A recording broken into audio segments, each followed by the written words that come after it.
إن الحمد لله نحمده ونستعينه ونستغفره ونتوب إليه ونعوذ بالله من شرور أنفسنا ومن سيئات أعمالنا من يهد الله فلا مضل له ومن يضلل فلا هادي له أشهد أن لا إله إلا الله وحده لا شريك له وأشهد أن محمدا عبده ورسوله وأصلي وأسلم على نبينا محمد بن عبد الله وعلى آله وأصحابه ومن سار على نهجه واتبع هداه إلى يوم الدين. وقال تعالى: يا أيها الذين آمنوا اتقوا الله حق تقاته ولا تموتن إلا وأنتم مسلمون. وقال أيضا: يا أيها الذين آمنوا اتقوا الله وقولوا قولا سديدا يصلح لكم أعمالكم ويغفر لكم ذنوبكم ومن يطع الله ورسوله فقد فاز فوزا عظيما. أما بعد. Ma'asyiral muslimin, jamaah Majelis Ta'lim, ibu-ibu yang dimuliakan oleh Allah Subhanahu wa taala. Alhamdulillah, kalimat tahmid ini kalimat yang sejatinya dan sepatutnya kita senantiasa persembahkan kepada kehadirat Allah Azza wa Jalla atas anugerah dan karunia-Nya kepada kita semua, terkhusus nikmat iman, keafiatan dan taufiknya. Karena sebab iman kita dimudahkan oleh Allah Subhanahu wa taala melakukan dan melaksanakan berbagai ketaatan dan takarrub kita kepada Allah Azza wa Jalla. Alhamdulillah, saat ini kita sudah berada di bulan yang dimuliakan Allah, bulan Rajab. Benar nggak, Bu? Alhamdulillah. Ini artinya tinggal beberapa hari atau beberapa bulan kita akan sampai pada bulan Ramadan. Bulan Rajab ini adalah salah satu dari 4 bulan yang dimuliakan oleh Allah Subhanahu wa taala. Yang itu artinya kebaikan-kebaikan yang kita laksanakan, yang kita kerjakan, tentu nilainya tidak sama seperti di bulan-bulan lainnya. Di bulan Rajab ini adalah bulan yang Allah muliakan. Jadi kalau kita baca Al-Quran, tadi di awal ada pengajian tahsinul Quran, ya.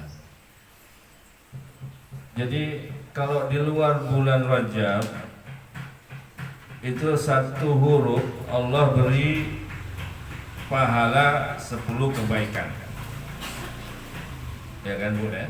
Jadi satu huruf, kita baca satu huruf itu di luar bulan Rajab itu Allah beri pahala 10 kebaikan. Makanya kalau kita baca Bismillah saja, Bismillahirrahmanirrahim, yang terdiri dari berapa Bu? Berapa huruf itu?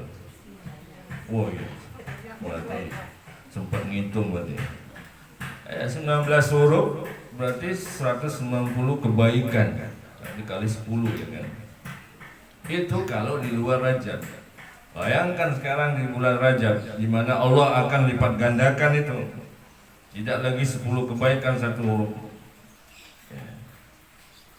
Maka jika kita seorang mukminah atau seorang mukmin yang tidak paham terkait hal ini, maka dia akan berlalu begitu saja menganggap bahwa bulan Rajab itu seperti bulan biasa pada bulan-bulan lainnya.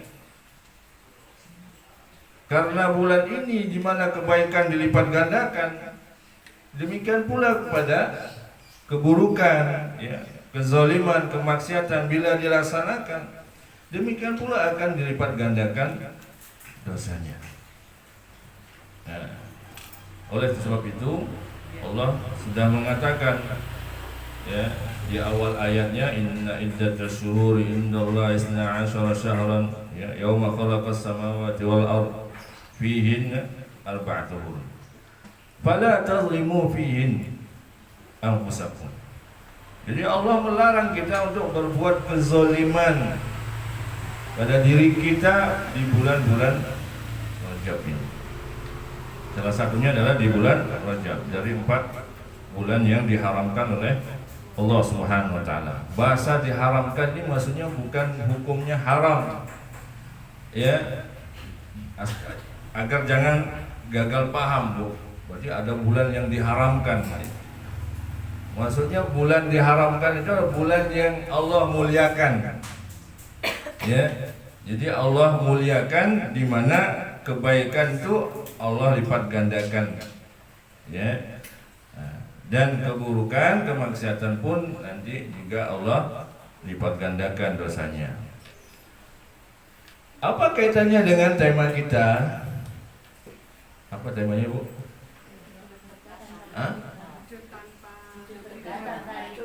Hidup berkah tanpa riba. Ada nggak kira-kira yang hadir saat ini tidak ingin hidupnya berkah? Ada nggak? Nggak ada. Mesti semua ingin hidupnya berkah. Semua ingin hidupnya berkah. Jangankan kita ya, mungkin kita tanya yang lainnya ya, Muslim kita mau hidupnya berkah, pasti bilang mau gitu. Ya. Apalagi kita ya yang menyatakan diri beriman kepada Allah Subhanahu wa taala, mencintai Allah dan Rasul sallallahu alaihi wasallam, pasti menginginkan hidupnya penuh dengan keberkahan. Tapi terkadang di sini yang jadi ya hal yang perlu diperhatikan. Ada keinginan ingin hidup berkah, akan tetapi tanpa disadari terkadang melakukan hal-hal yang menghalangi seseorang memperoleh kehidupan yang berkah. Tanpa dia sadari, mungkin juga sebagian menyadari, tapi kadang-kadang karena terdesak oleh kondisi dan keadaan sehingga melakukan hal-hal yang ternyata itu menghalangi dia untuk mendapatkan keberkahan hidup.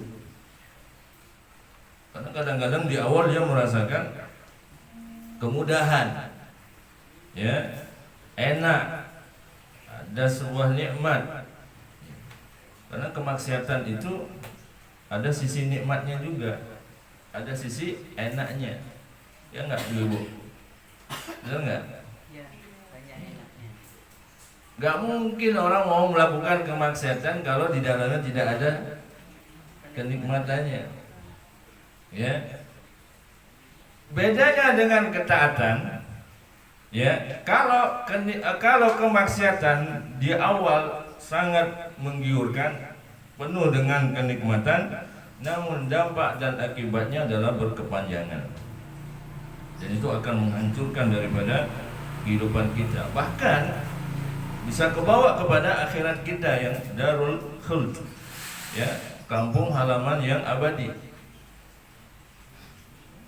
Adapun ketaatan di awal aja berat, ya, kadang sangat membebani gitu, kadang terasa sangat membebani.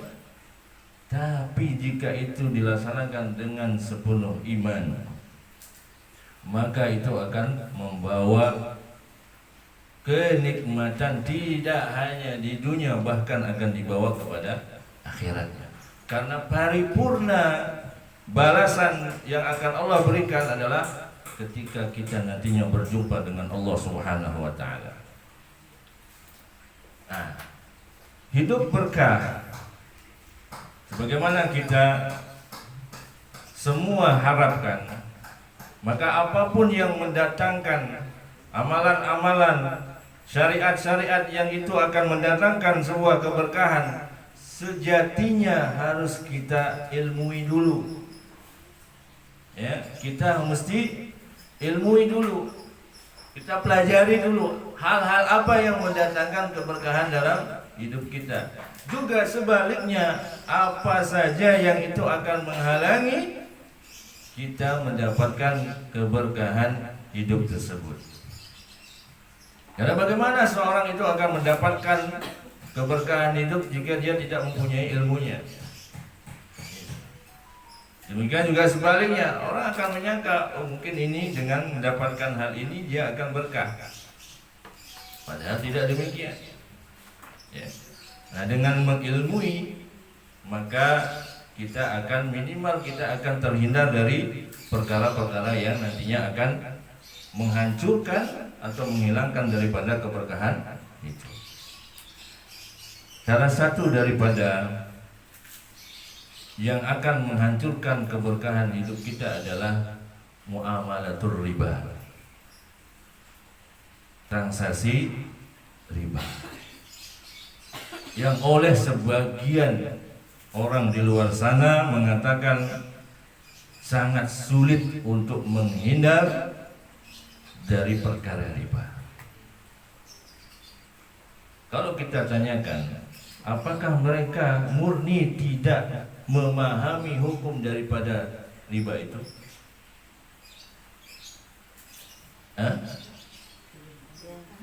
Oh, saya nggak tahu, hukumnya ternyata haram.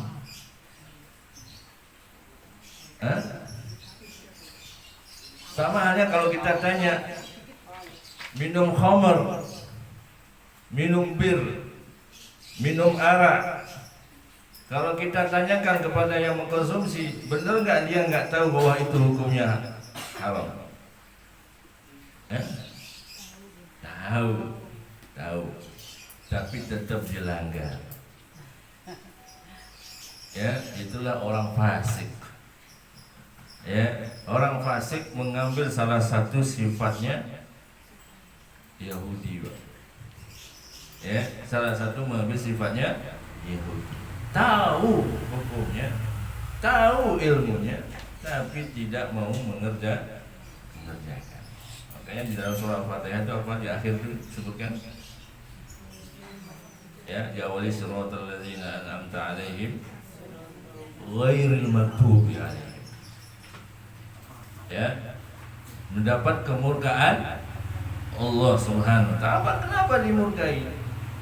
Ya, karena tahu hukumnya tapi nggak mau mengamalkan. Tahu itu haram, tapi tetap dilakukan dengan berbagai macam alasan. Ya, kebutuhan lah yang mendesak. Ya, ini kalau enggak saya lakukan ini nanti hidup saya bakal begini, bla bla bla dan lain sebagainya. Ya. Padahal kalau kita lihat, ya, terkadang karena hawa nafsu belakala itu yang mendorong, sehingga setan pun masuk dan membayangkan bahwa kalau tidak melakukan hal ini segera, maka hidupnya akan celaka atau hancur. Padahal tidak demikian. Inna syaitan ya'idukumul faqra. Syaitan itu selalu datang nantinya itu menakut-nakuti. Ya. Dengan apa? Dengan kefakiran. Tapi Allah selalu memberikan janji yang pasti, janji yang nyata, memberikan keberkahan dan ampunan. Tapi jarang orang menyadari. Kenapa?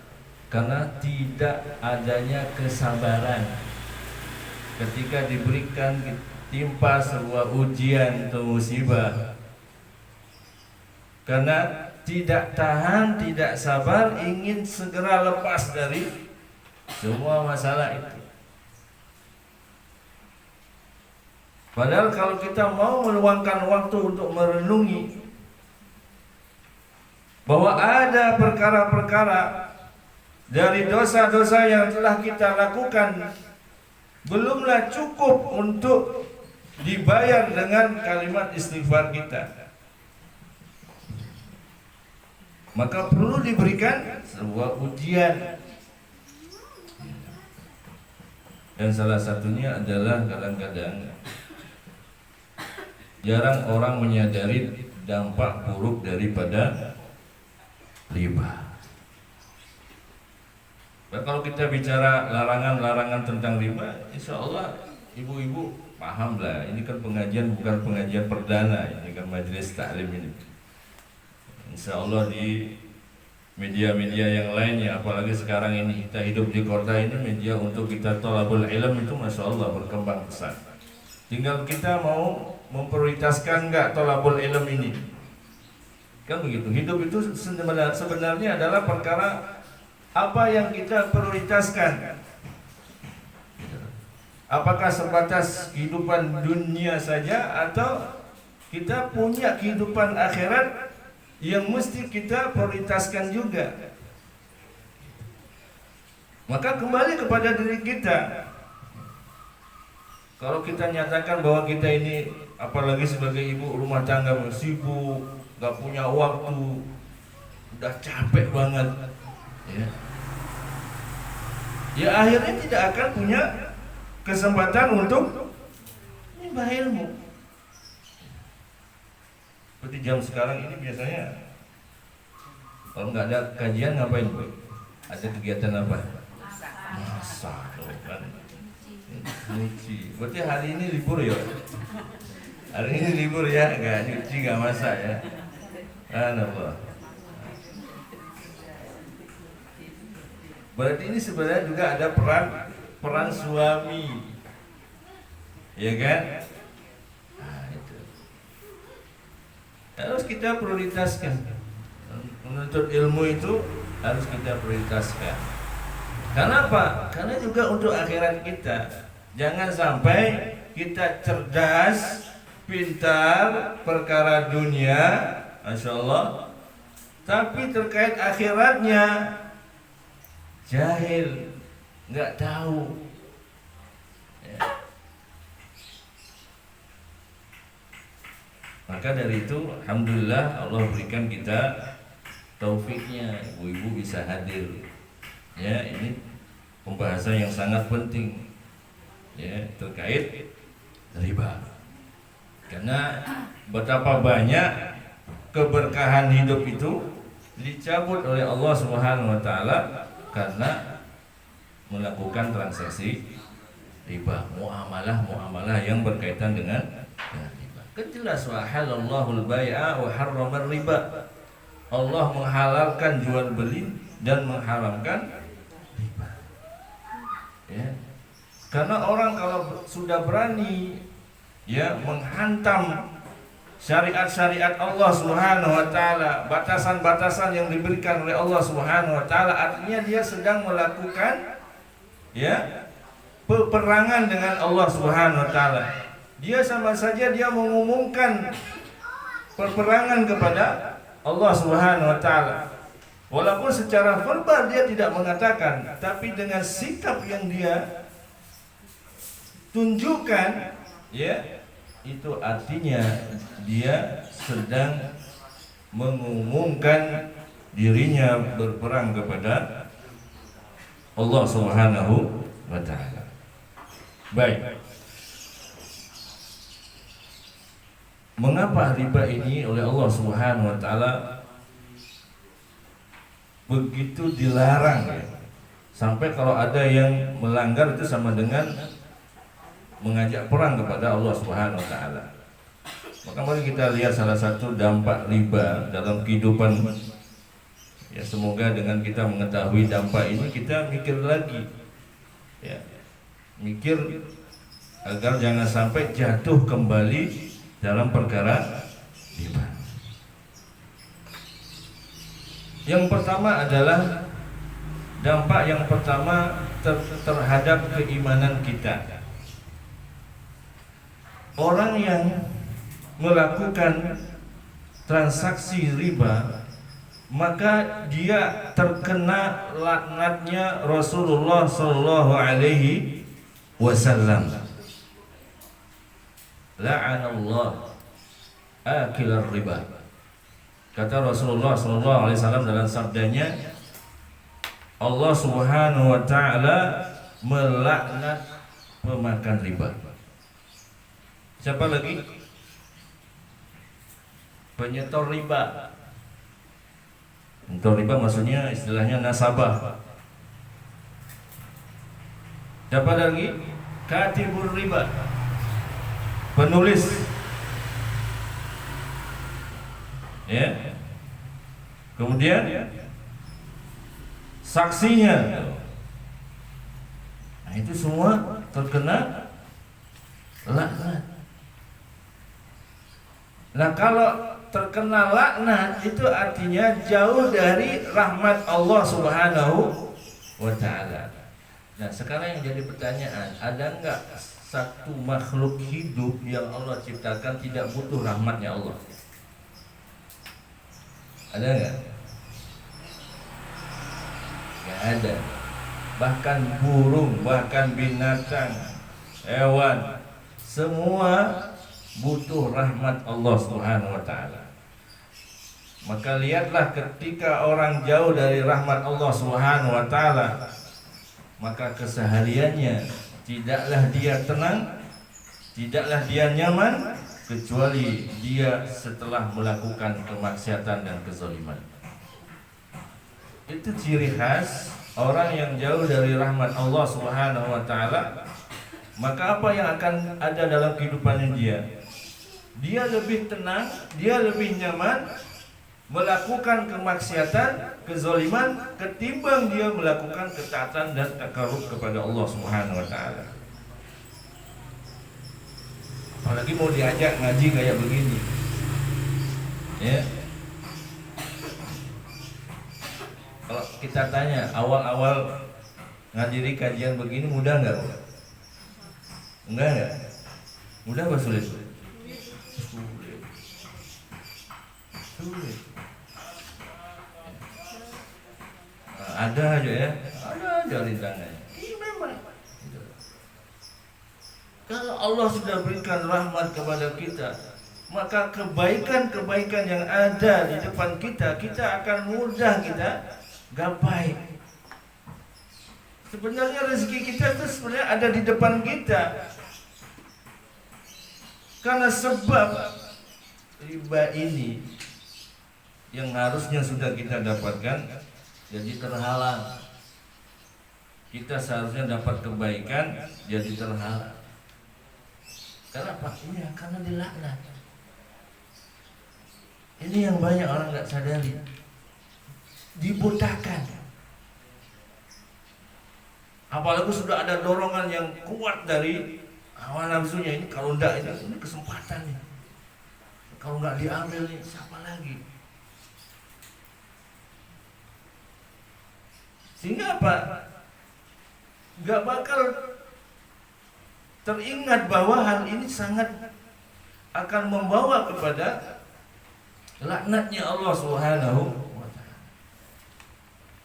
Sehingga tidak akan muncul kepuasan itu. Tidak akan bisa merasa cukup dengan apa yang diberikan oleh Allah Subhanahu wa Ta'ala. Dan terus akan merasa kurang. Di saat orang di bawahnya itu mengharapkan posisi dia selalu merasa kurang. Ini dampak pertama yang justru banyak yang tidak menyadari. Enteng aja gitu. Laknat Allah Subhanahu wa Ta'ala itu bukan perkara yang enteng gitu.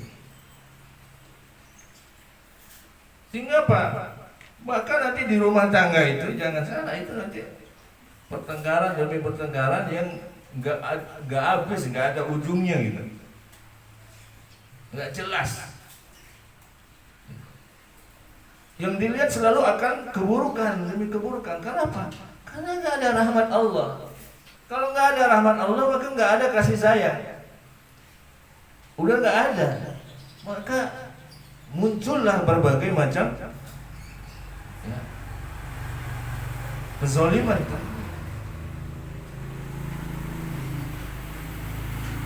Nah, ini yang dampak yang pertama. Kemudian yang berikutnya adalah kita akan jauh dari taufiknya Allah Subhanahu wa ta'ala. Ilmu itu hidayah. Kita tahu hukumnya, hukum suatu perkara itu hidayah. Hidayah terrasyad. Tapi kita butuh satu lagi, yaitu taufiknya Allah Subhanahu wa ta'ala. Gak cukup dengan kita mendapatkan hidayah dari Allah Subhanahu wa ta'ala. Ini sekarang ini kita diberikan kemampuan hadir di majelis ilmu, itu hidayah dari Allah Subhanahu wa ta'ala. Tapi tidak cukup sampai di situ. Maka kita membutuhkan adalah taufiknya Allah Subhanahu wa ta'ala. Jadi apa yang kita simak, kita dengarkan nasihat, ilmu dari para asatidz, dari para ulama, agar bisa dilaksanakan, agar dimudahkan oleh Allah Subhanahu wa ta'ala dalam mengamalkan, maka perlu taufik. Betapa banyak orang paham, orang tahu ilmunya, orang tahu hukumnya, tapi tidak mampu untuk melaksanakannya, bahkan menabrak dan melanggar. Kenapa? Karena nggak punya taufiknya Allah Subhanahu wa ta'ala. Dan dampaknya ini adalah menyerang kepada pemberian taufiknya Allah Subhanahu wa ta'ala. Maka kalau kita banyak kita tanya orang-orang yang masih melakukan transaksi riba itu, sebenarnya bukan nggak paham, bukan nggak tahu secara hukumnya itu. Tapi apa? Tapi udah ada taufiknya Allah Subhanahu wa ta'ala, sehingga larut sepanjang hidupnya, ya, keluar dari satu riba masuk ke riba yang berikutnya, terus seperti itu, nggak habis-habisnya.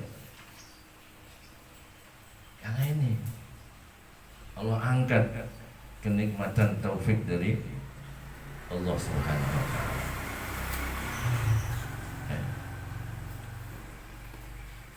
Kemudian yang keberapa Ibu? Ketiga.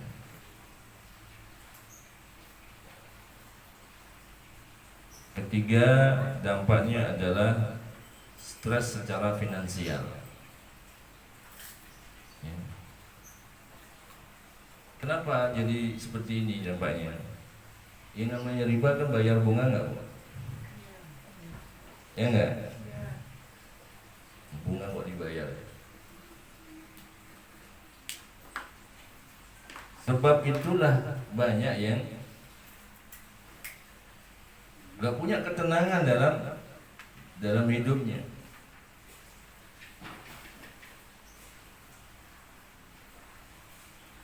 Karena setiap malam, setiap saat itu terpikirkan itu. Apalagi kalau sudah jatuh tempo. Saya kira jatuh bangun. Kalau jatuh tempo itu pikiran, ya apa? Kemana? Akhirnya apa? Yang dicari adalah bukan Allah. Siapa yang bisa bantu? Manusia lagi. Ya. Siapa kira-kira ini? Jangan sekali langsung mengingat Allah. Nah itu tadi yang kedua tadi, taufiknya Allah itu kalau sudah nggak ada itu nggak bakal kepikiran untuk kembali kepada Allah. Gak akan merasa bahwa itu adalah teguran dari Allah Subhanahu wa ta'ala, sehingga dunia itu terasa sempit akhirnya. Pikiran aja.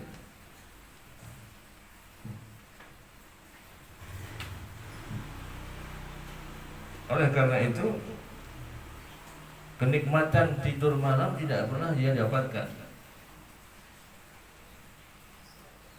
Padahal Allah menyatakan wa ja'alnal laila libasa. Surah apa itu? Oh, subhanallah. Tiada yang hafal. Wa ja'alna al-laila libasa. Kami jadikan, kata Allah ini, kami jadikan malam itu libasa. Arti sebenarnya libasa itu pakaian. Maksudnya adalah waktu untuk istirahat, tidur malam. Dan kata para ahli peneliti neurologi otak itu terdiri dari banyak sel, dan dia mengalami peremajaan itu tidur di malam hari. Kalau ini tidak didapatkan ibu-ibu, maka apa? Apalagi itu berturut-turut tidak mendapatkan tidur malam yang bagus kualitasnya, maka peremajaan sel otak ini tidak didapatkan. Ketika tidak didapatkan, maka dia akan rusak. Kalau sudah rusak, maka jadi kanker. Bayangkan kalau tiap malam ini nggak bisa tidur, stres mikirin beban hutang bunga yang sedemikian rupa, nggak bisa tidur tenang. Sampailah setiap hari mesti dia harus mengkonsumsi pil tidur supaya bisa tidur tiap malam.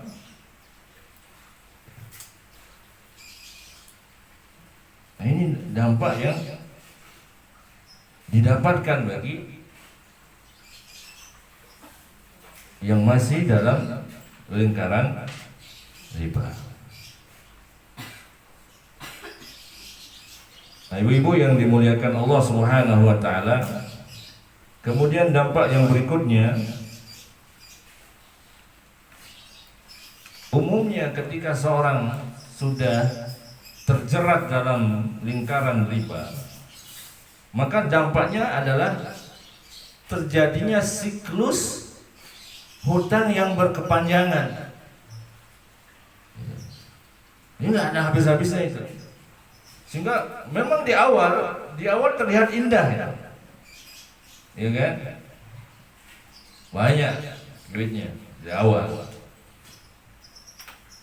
tapi ujung-ujungnya Allah selesaikan itu, ya. Bahkan sampai ke titik nol,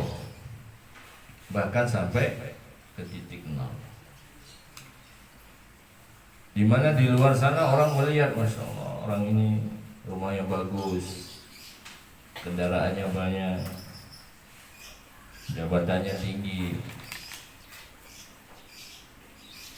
tapi di ujung-ujungnya, karena kita tidak mengetahui sedalamnya apa, ternyata masuk dalam ranah daripada riba itu. Maka bagi Allah sangat mudah untuk membuat orang itu jadi titik nol lagi. Ya apa sekali. Bahkan parahnya itu kalau sudah Allah menegur. Makanya mending ada saudara kita menegur, ada teman menegur, mengingatkan, itu lebih baik daripada Allah langsung menegur. Itu enggak nanggung-nanggung. Kalau ada tetangga yang menegur, mengingatkan, itu terima kasih. Harusnya berterima kasih, bukan ngedumel, bukan marah, bukan malah memusuhinya, atau sampai berkata urus aja urusanmu, ini urusan saya. Betapa banyak ketika Allah yang sudah bergerak melakukan teguran, itu nggak ada yang bisa menolong.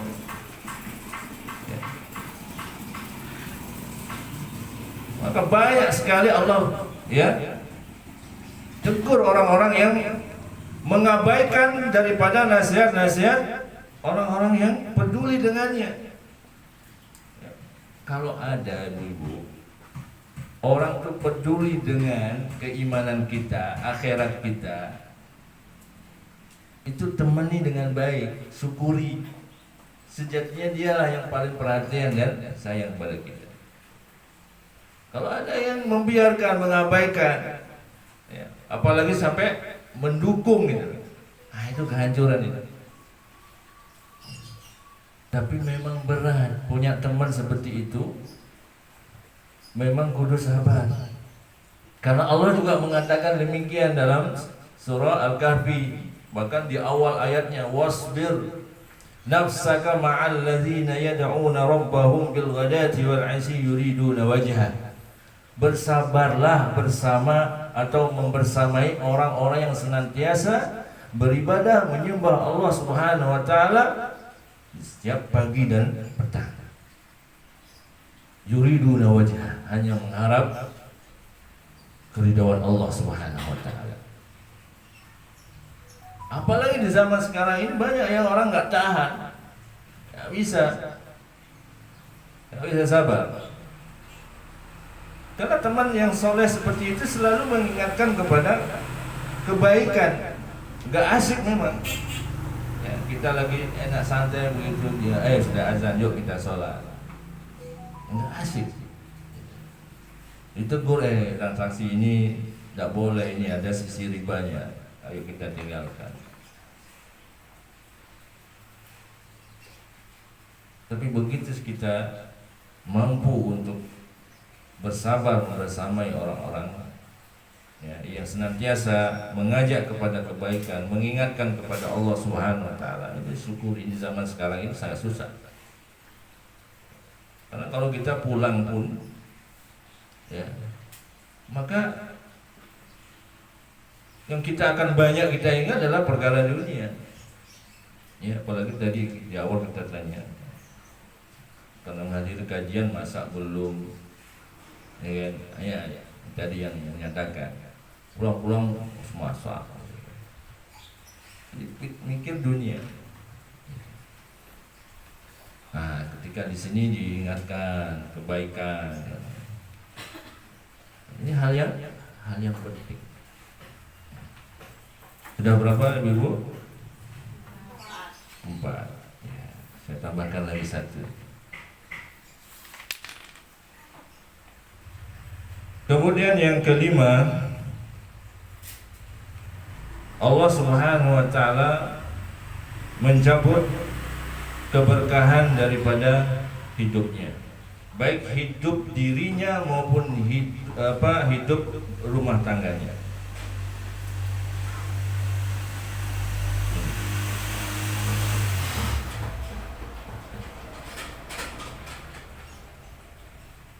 Hancurnya kehidupan terkadang banyak yang tidak menyadari bahwa itu adalah hasil daripada kemaksiatan dan kezaliman yang dia perbuat sendiri.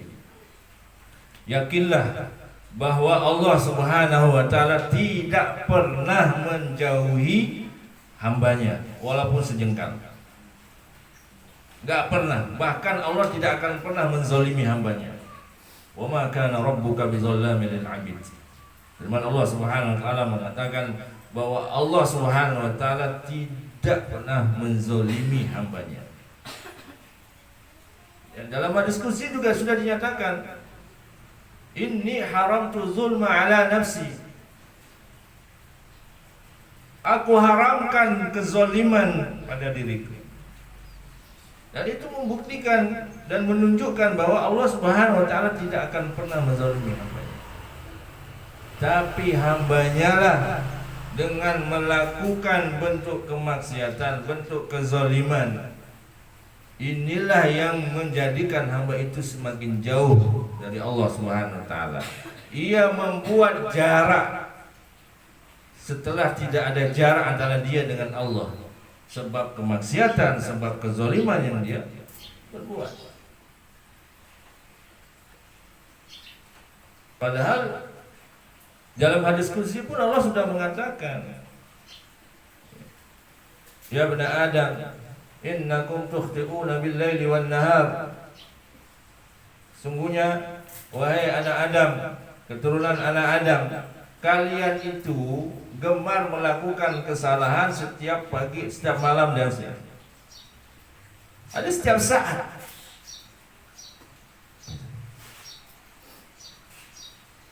Allah tegur kita, Allah ingatkan. Fastaghfiruni aghfir lakum. Maka mintalah ampun kepada Allah Subhanahu wa taala, aku ampuni. Tuh, kapan saja kita menyadari bahwa kenapa hidup saya ini kok ya seperti ini, maka ingatlah bisa jadi ada dosa-dosa, kemaksiatan, kezaliman yang belum kita bertaubat darinya. Kita belum menjauh, belum meninggalkan itu, sehingga keberkahan demi keberkahan, ya, serpihan-serpihan keberkahan di dalam hidup kita itu sedikit demi sedikit diambil oleh Allah Subhanahu wa taala, dicabut oleh Allah Subhanahu wa taala. Maka semakin sempit, semakin sengsara. Kenapa? Karena ulah kita sendiri, bukan karena Allah Subhanahu wa taala yang sering kadang-kadang tidak disadari kita menyalahkan. Ya, kita sering nyalahin kok keadaan, ya enggak? Sebenarnya yang nyusun keadaan itu siapa? Hah? Siapa yang nyusun keadaan itu? Allah. Gitu. Begitu kita nyalahkan keadaan, siapa yang sedang disalahkan? Allah.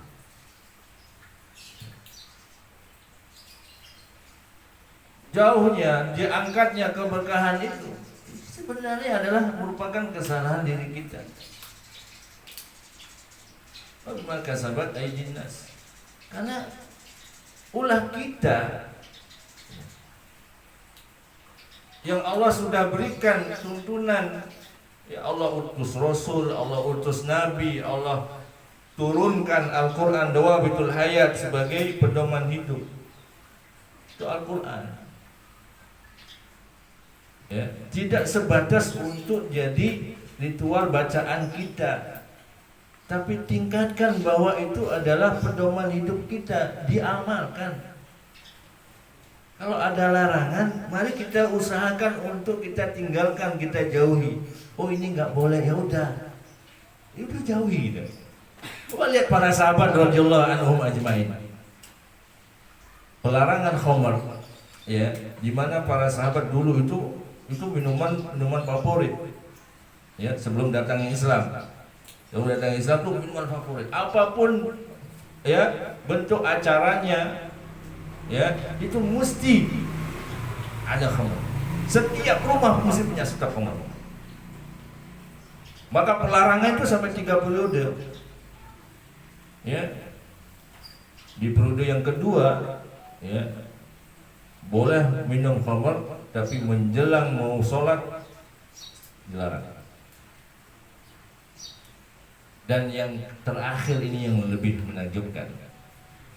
Di saat Nabi SAW memberikan, ya, informasi terhadap bahwa Allah telah melarang, ya, keseluruhan daripada mengkonsumsi khamar, maka sahabat yang hadir pada saat itu langsung menyampaikan kepada sahabat-sahabat yang tidak hadir pada saat itu, sampai keliling dari satu rumah ke rumah yang lainnya, menyampaikan bahwa Nabi kita Muhammad SAW telah melarang khamar.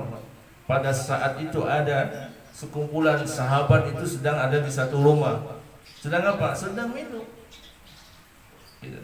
Sedang minum. Begitu mendengar adanya larangan dari Nabi SAW, seketika itu dibuat. Yang masih ada di tong-tong, ya, di gelas-gelas itu semua dibuat. Sehingga dalam riwayat sejarah itu Madinah itu banjir khamar.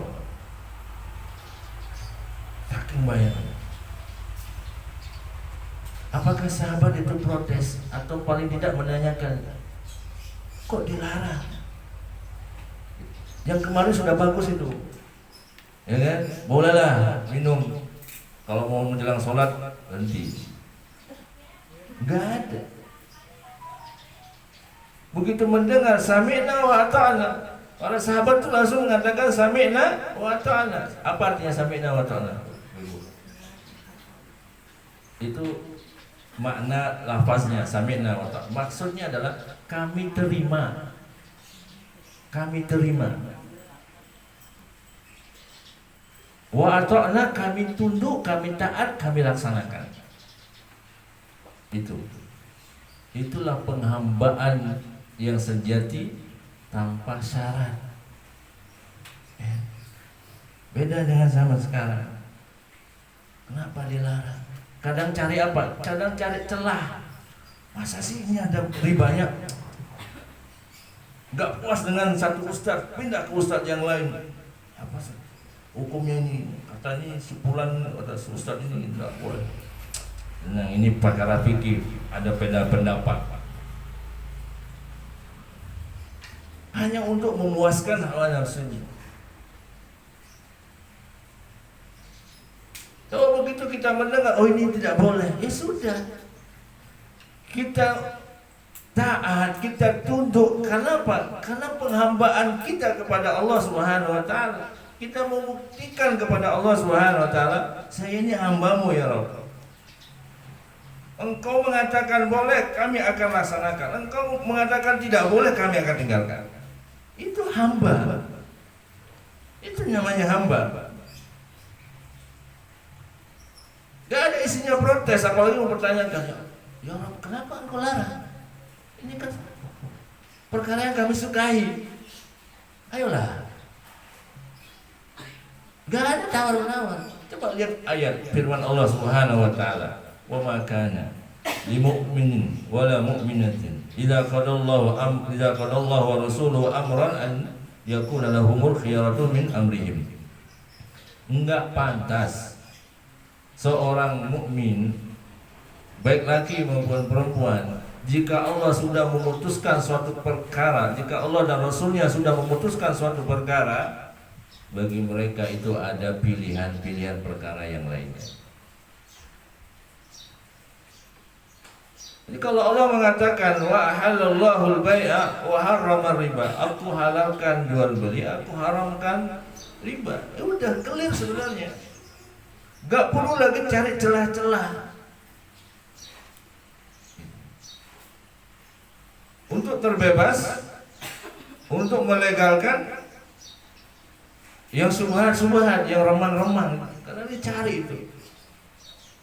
Padahal jelas juga dalam hadis Nabi SAW menyatakan, la ittaqus subhat fa inna halaka man kana qablakum. Jauhi perkara-perkara yang remang-remang, itu loh bahasa gampangnya. Kenapa? Karena terkadang hal itu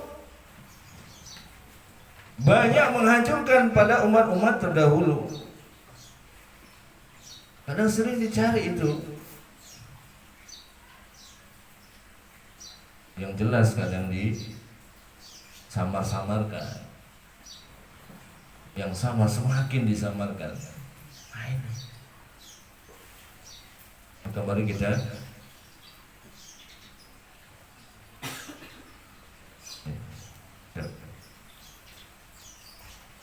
dampak-dampak semacam ini yang tadi kita sebutkan, coba kita renungi, kita baca ulang, agar sambil kita berdoa kepada Allah Subhanahu wa taala, ya Allah, berikan hidayah dan taufikmu agar apa yang kami pelajari ini, yang kami pahami ini dapat kami amalkan, hingga tidak terus-menerus dalam kehidupan kita itu jatuh terus dalam perkara muamalah yang di dalamnya masih ada perkara riba. Karena nggak ada keberkahan di dalamnya, nggak ada ketenangan dan kenyamanan dalam hidup kita. Nggak akan membawa itu kenikmatan yang menurut persepsi dan ekspektasi kita itu akan menenangkan dan menjadi solusi. Itu sebenarnya awal dari petaka, awal daripada kehancuran. Maka oleh sebab itu, ibu-ibu yang dimuliakan Allah Subhanahu wa taala, semoga dampak yang tadi disebutkan itu bisa menjadi motivasi kita, bisa mencerahkan kita, sehingga bisa kita lebih berhati-hati ketika memutuskan melangkah dalam bertransaksi, untuk tetap melihat, mempertanyakan apakah bentuk transaksi ini ada sisi ribanya enggak, ada sisi gorornya enggak, ada tipu-tipunya enggak, ya ada zolimnya enggak. Itu orang sana, karena orang mukmin itu kritis dari sisi ini gitu. Jangan sampai terkotori hati kita hingga apa? Sudah keberkahan diangkat, rahmatnya juga diangkat. Apa lagi yang bisa kita banggakan? Apa lagi yang bisa kita harapkan? Maka untuk menjaga ini semua yang telah diberikan keberkahan, rahmatnya Allah Subhanahu wa taala, maka kudu hati-hati. Jangan mudah bujukan rayuan. Ya. Apalagi zaman sekarang, zaman instan, punya rumah gampang. Ya. Per bulan murah nih kreditnya, bro. Dan berbagai macam bujukan dan rayuan supaya kita coba ibu ke dealer aja. Ini contoh aja ke dealer. Antara beli cash dengan beli kredit, mana yang dimuliakan? Hah? Kredit, bro. Ibu mau beli cash gitu kan, gak bakal seindah pelayanannya ketika ibu memutuskan beli kredit. Coba ya. Nah ini kalau kita gak teguh-teguh, gak hati-hati, gak mawas diri, apalagi tambah dengan bujukan, sayang bu, uang ibu yang cash ini kan bisa diputar nanti yang lain. Ya, banyak-banyak berdoa, karena hanya satu zat yang bisa menyelamatkan kita dari kehancuran, yakni Allah Subhanahu wa taala. Semoga bermanfaat. Kurang lebihnya mohon maaf. Kalau ada pertanyaan atau yang mau melengkapi, kami persilakan.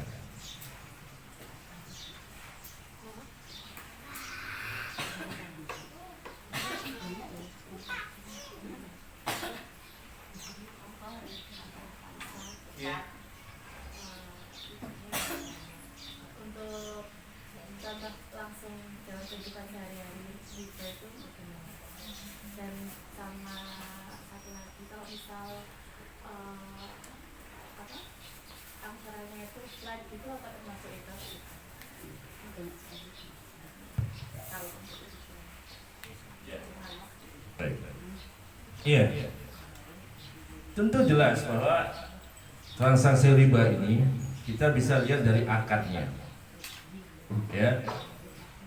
Dan akad-akad dalam syariat itu tentu sebenarnya Allah Subhanahu wa taala ketika melarang sesuatu bukan seperti kita. Kita kalau melarang anak-anak jangan main ini, tapi nggak ada solusi. Itu. Nah, Allah Subhanahu wa taala ketika melarang sesuatu, mesti Allah kasih solusi dan di dalamnya ada solusi. Ya. Contoh transaksi yang non riba tentang dengan mudharabah. Ya, dengan sistem wadiah, dengan sistem jual beli tadi. Ya. Yang jelas kalau mau cash. Kalau mau kredit ya kredit gitu. Ya. Dan tidak ada di dalamnya ada penalti bahasanya. Ya. Kalau tahu penalti? Ya itu nama lain daripada sekarang kan orang kalau bicara bunga itu kan langsung ini riba. Nah, lebih daripada itu. Ya. Jadi kalau kita misalnya lunasi, kita bayar denda, itu penalti namanya. Ya, kalau melebihi, apalagi ada tunggakan gitu, itu juga kena denda. Ini salah satu bentuk adanya di sana riba. Kalau yang secara syar'i, kalau misalnya bulan berikutnya atau bulan ini misalnya kita nggak ada kemampuan untuk membayar, maka apa? Maka di sana tidak namanya adanya denda. Jadi nanti bulan berikutnya bayar double atau ada uang yang lain yang dibebankan. Ini bentuk riba. Nah, ada lagi yang lebih simpel lagi. Siapa yang kerja di pasar, yang jual di pasar? Bentuknya begini. Ada yang jual ya, pedagang A, pedagang B. Pedagang A ini sedang ada pembeli. Ya, misal jual singkong misalnya. Bu, saya beli singkong sekilo. Harganya 20.000. Dia ngasih 100.000. Nah, pedagang A ini nggak punya uang kembalian, maka dia ke pedagang B. Bu, saya tukar dong uang ini, uang receh. Oh, saya nggak punya. Ya udah, pinjam berapa dulu? Pinjam ada berapa? Dikasih ya nih. Ada berapa lah sesuai dengan kembalian misalnya. Belanja 20, kembali 80 kan begitu. Dipakai itu. Kalau seperti ini bentuknya, maka ini masuk dalam transaksi riba. Karena apa? Karena utang dengan utang. Harusnya kalau mau terbebas, ya, saya jelaskan supaya tidak setengah-setengah pemahamannya. Terus gimana dong? Ini caranya. Ibu kalau punya uang 100.000 itu, ya, itu bahasanya ibu jadi anggunan. Ini, ya, ini uang, ya, jadi anggunannya. Uang ini bukan bahasanya pinjam, tapi tukar. Ya, nah, paham perbedaannya? Kalau tadi bahasanya minjam, ya, ini artinya antara utang dengan utang. Karena bayar utang dengan utang itu tidak boleh. Ya, sebenarnya ini apa? Kalau perkara dalam transaksi, riba itu banyak. Mungkin kalau waktunya cukup, insya Allah kita jelaskan lebih detail. Ya, ini setiap hari Rabu ya.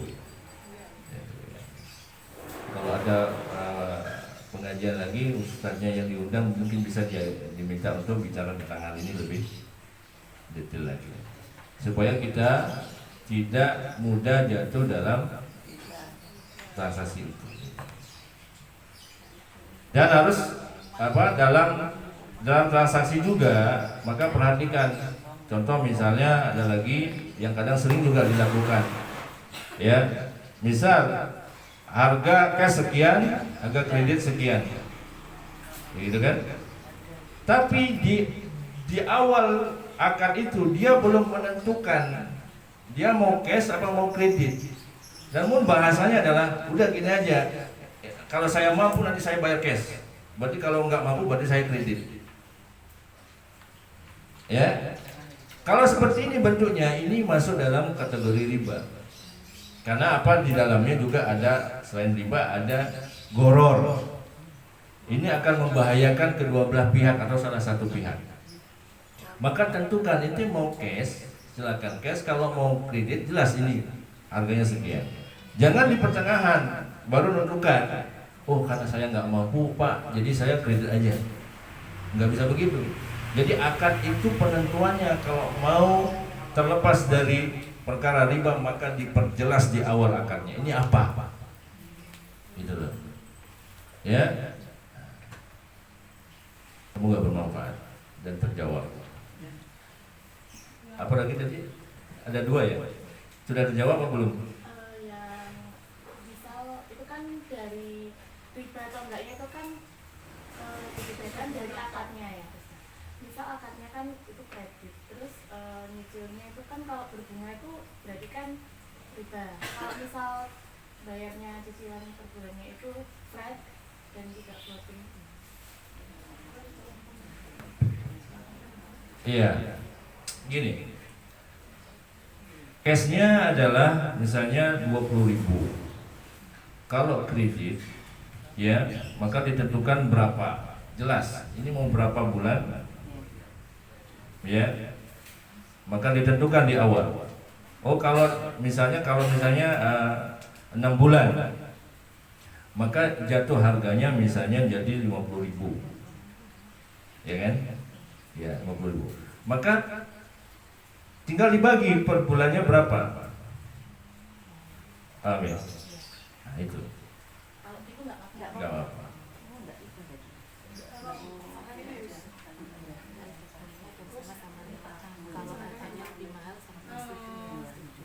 Seperti sekarang di perbankan ya, itu kan kita kan nyicil rumah itu dengan harga misalkan 10.000, itu jatuh dibayar selama 10 kali, nanti kan 1.000 gitu ya. Nah itu kalau di perbankan kan nggak mungkin 1.000 pasti ada tambahan administrasi atau gimana, itu termasuk riba nggak? Ya itulah masuk dalam kategori ribanya. Ya, karena apa? Ya tadi di penjelasan tadi, ya untuk apa? Untuk menyamarkan dengan berbagai macam cara. Bahkan bunga itu saya lupa. Ada istilah yang lain gitu loh. Entah itu biaya administrasi dan lain sebagainya, jasa dan lain sebagainya. Gitu. Maka akad di awal itu penting sekali diperjelas. Ya. Kalau tidak nanti akan jatuhnya adalah sebenarnya akan menguntungkan satu pihak, merugikan satu pihak. Kalau sudah seperti itu jatuhnya itu sudah transaksi yang riba dan diharamkan oleh Allah Subhanahu wa taala.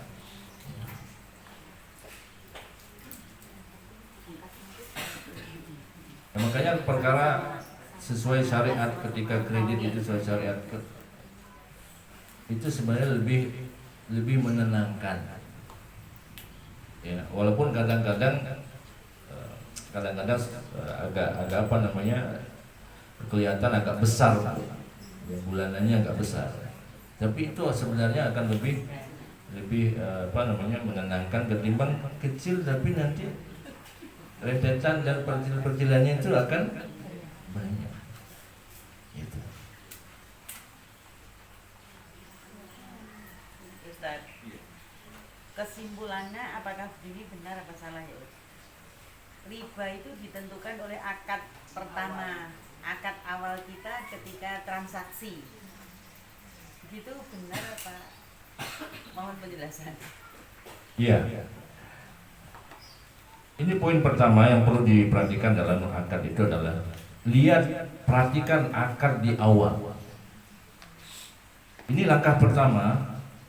Kadang orang nggak mau peduli karena pikirannya apa? Pokoknya gimana segera dapat gitu loh. Apalagi itu kaitan dengan duit gitu loh, pinjaman duit gitu. Nah, saat akad itulah kita pelajari. Kemudian kita tanyakan kepada ahlinya. Kalau seperti ini akadnya diperbolehkan nggak dalam syariat? Itu perlu dipertanyakan. Syukur-syukur misalnya lembaga keuangan itu punya dewan syariahnya. Itu loh. Nah, dewan syariahnya itu yang akan menjamin terkait hukum daripada transaksi itu. Karena apa? Lembaga keuangan dia ketika mengeluarkan suatu program itu diuji dulu di dewan syariah itu. Termasuk bank-bank syariah itu biasanya ketika mau mengeluarkan suatu program itu biasanya diuji dulu, ada rapatnya begitu gitu. Dia diuji apakah ini melanggar syariat Islam enggak, transaksi seperti ini. Itu diuji sana. Maka ini langkah pertama bagi kita yang awam ini maka perhatikan akad pertama ini. Kalau pas dijelaskan seperti ini, tangkap dulu, pahami, kemudian nanti pertanyakan secara syariat. Kalau mereka punya dewan syariat, alhamdulillah itu memudahkan kita. Jadi kita tinggal menanyakan ini sudah sesuai syariat atau tidak. Karena orang mukmin sekali lagi, orang yang benar-benar beriman selalu berhati-hati dalam bertransaksi. Lebih-lebih di zaman sekarang, zaman penuh dengan fitnah. Apa saja bisa dikamuflase. Ya. Istilah-istilah semua bisa dibuat. Maka perhatikan dengan baik.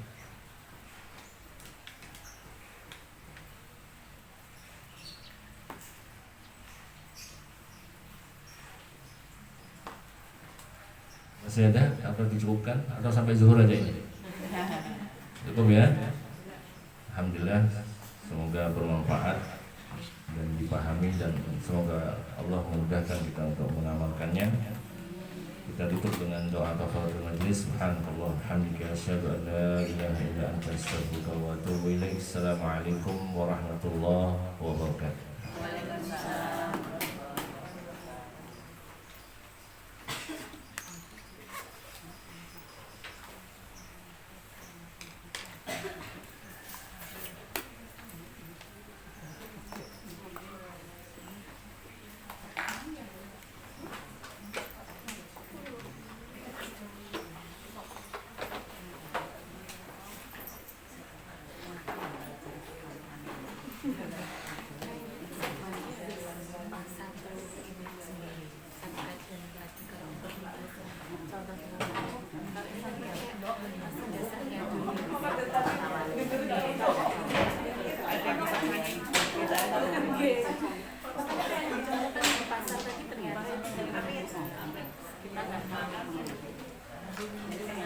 Kan yang bergeseran langsung kan kita yang biasa di pasar.